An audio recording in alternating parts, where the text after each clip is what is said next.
This is Newcap News with Stacey Comer. Good afternoon. Traffic is expected to be busy for the next few days as people are traveling to spend time with family and friends for the Christmas holidays. Lloydminster RCMP want to remind the public to slow down and use caution when heading out to their destination. If it is, always check the road conditions, see if it is safe for you to travel. If not, you might have to come up with a different plan for Christmas. It's always important to stay safe on the roads than to get in an accident or end up in the ditch. Constable Kersinger adds, with all of the festivities planned this week, people must make sure to have a plan in place if you plan on doing some celebrating. The Lloydminster RCMP have been working hard over the holiday season and will continue to do so through the new year with check stops to help enforce and remind people that impaired driving is illegal. It's something that is dangerous and that they shouldn't do that. He also adds to make sure you have emergency clothing, blankets, candles, and food.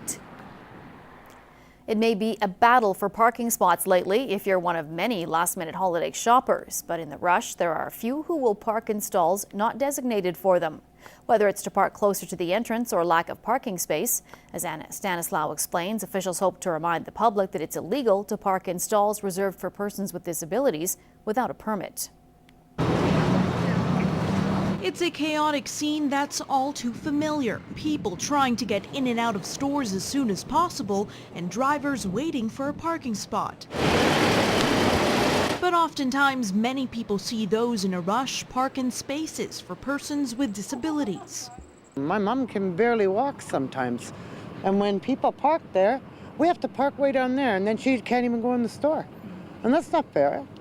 If he has to get to the bathroom, and he's way down the other end, he can't make it. That's what the sign is for, and they're dated, so I think they should pick up on that and make sure it's the ones that should be using it.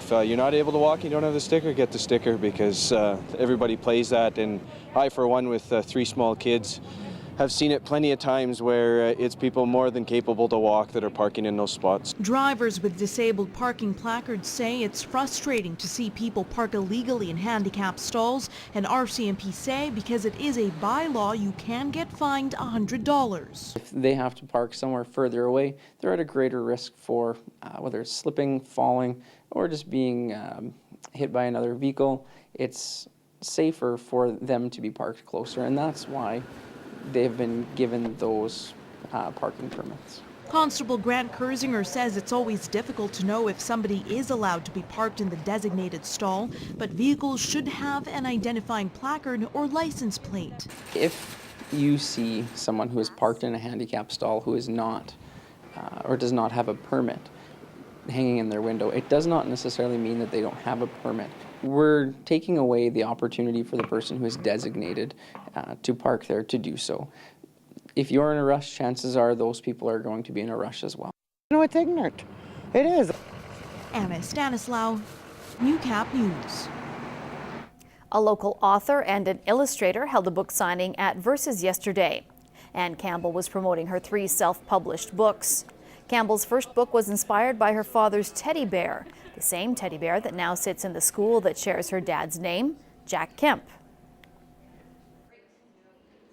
Either his mother or his mother's friend found out about this bear being thrown out and rescued it and brought it to him in the hospital. When he came to Canada, he came to Lloydminster and he brought the bear with him. It spent a lot of years with him. It's over 100 years old now. Nicole Berg was there as well, promoting the book she illustrated, Urpel the Caterpillar. Berg spent about a year in Lloydminster before moving to London, England, where she met a few members of the royal family. Fingers crossed one day that we hear the royals singing Urpel the Caterpillar could happen. If you would like to pick up one of the books, they are available at Verses. Well, it's Christmas Eve, and that means Santa will soon be on his way to Alberta.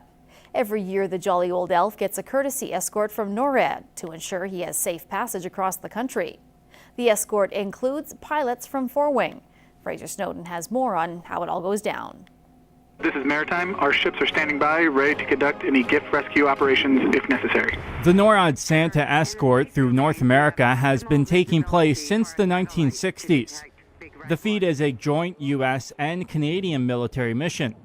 This, of course, includes jets from Four Wing Cold Lake. With the new age technology, we're able to home in on with our infrared sensors on Rudolph's nose.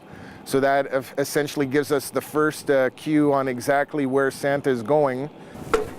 The 409 Nighthawk Squadron joins the task once Santa reaches Three-Wing Bagotville in Quebec. Commanding Officer Yannick Gregoire says it's an honor to be able to take part in such an important task. It's quite intimidating, actually. It is an important responsibility. So we obviously want to make sure we do the job right and make sure that he gets to all the houses. Papa Bear 01, what are you seeing from your vantage point in Canada? Interception of Jolly Old St. Nick begins in Canada, but it is a joint effort between the U.S. as well to make sure the flight path is safe. Major Gregoire says they always love this part of the job. Every year we look forward to this important responsibility of making sure Santa gets to where he needs to be in a timely fashion and in a safe fashion so that he can do the important job that he has. He's obviously very busy that night, so any help we can provide comes in handy. If you would like to check in on Santa's path, you can track him online, or KROC 95.3 will have live updates throughout the evening. In Cold Lake, Fraser Snowden, Newcap News.